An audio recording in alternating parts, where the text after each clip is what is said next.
Okay, so now it's time to actually set about trying to implement some of these best practices in our model. And the first thing I want to note is that I have taken and peeled out those three statements, just the income statement and the balance sheet and the cash flow, into a new workbook, and I've called it linked financial statements.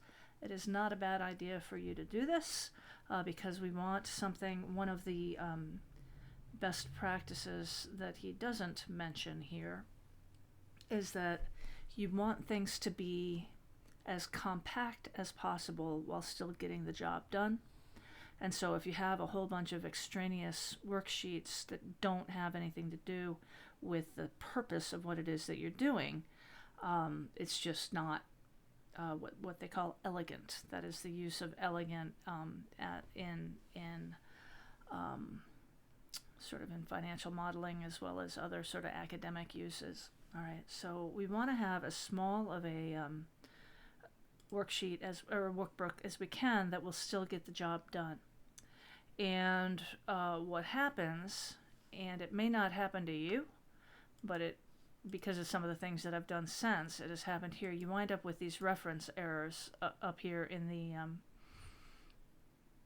upper part of your worksheets, which is fine because we're going to do something. The first thing we're going to do is implement best practice number 1, which is create an area specifically for the variables or the assumptions that we're going to use. And so what I want to do is have a whole additional sheet here. I'm going to call this sheet assumptions. And it's just a good idea. It's a best practice to get in the habit of having a whole separate sheet for your assumptions. You can sometimes get away with having them sort of at the top or as an input area in your model. It depends, though, on what your output is, right? So in this case, we are going to have output from this model that consists of 3 pages. 1, 2, 3, and we're going to set these up to print separately. An income statement, a cash flow statement, and a balance sheet. And so our assumptions should go on an entirely different sheet as well. The assumptions is where people start arguing. You know, the analytic engine, as I call it, that takes the assumptions and turns them into a financial model is not part of anything that anybody would argue about, right? So keep your assumptions separate so that when you take them around to senior management, they can look at those cleanly, and you just got to build a model that's going to work. So the first thing we want, right, we want to build, what we're trying to do is build a flexible, linked financial model of our 3 main financial statements. And so one of the things that's going to make it flexible is that it can be used for anything, which is why there's this reference error here. I've been messing around with this already. And so I took out Elvis products, right? I want to make this something so that one of our assumptions can be the company name, right? So we can make an input area that gives us the company name. And instead of Elvis products, how about if we call this Beatles products International? Now, you're going to see that mine is already set up and it's going to, oh, no, it didn't. Good. Okay. So, up here in the top, cell A1, let's just go and refer over there to our assumption page and grab the name. So now it'll be Beatles Products International. And that might actually already flow through all 3 of our, no, it doesn't. Okay, so we can do that. We can take and on the balance sheet, we can pick up Beatles Products. And on the cash flow statement, we can pick up Beatles Products. So already we have a cleaner model. And the next thing is, right, we can make this for any dates, right? These are going to be financial statements as of the end of any year.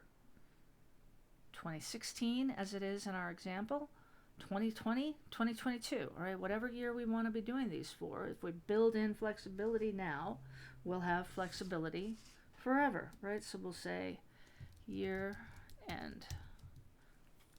Okay, so let's say it's 2018 just for fun. Now,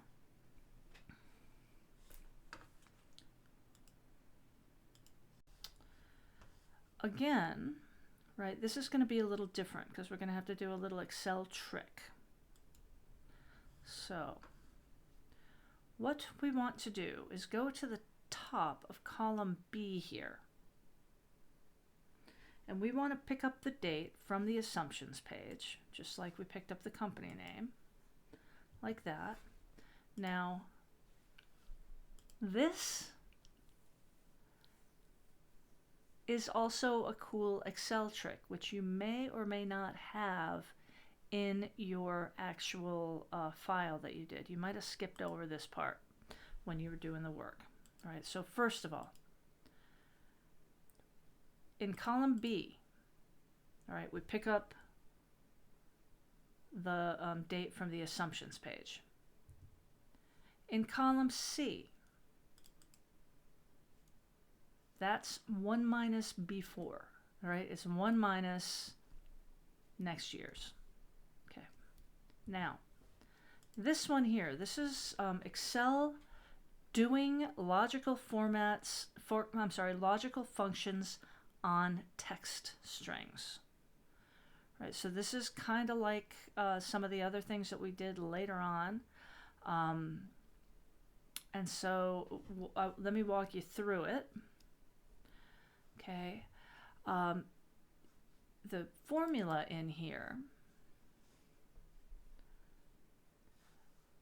okay, you put an equal sign and then quotation mark, and then you say for the year ended December 31st, comma, and space, and then you close the quotations.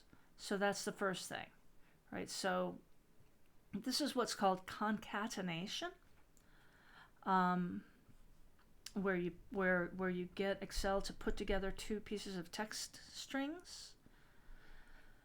So the first text string is the statement for the year ended December 31st, comma, space, close the quotation.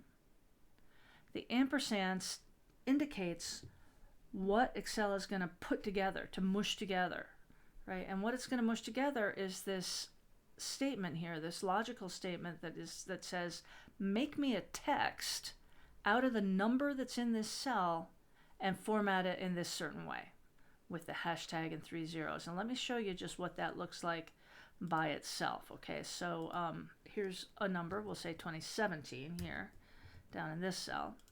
And then here is that text function. So you say equals text, you open the parenthesis, right, and it's looking for a value.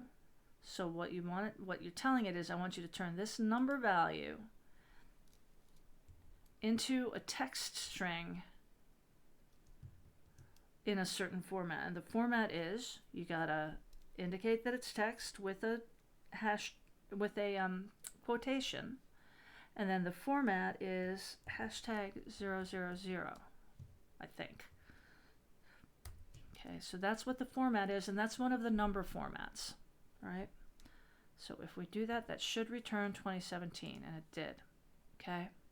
So, again, the statement here is a concatenation of two text strings.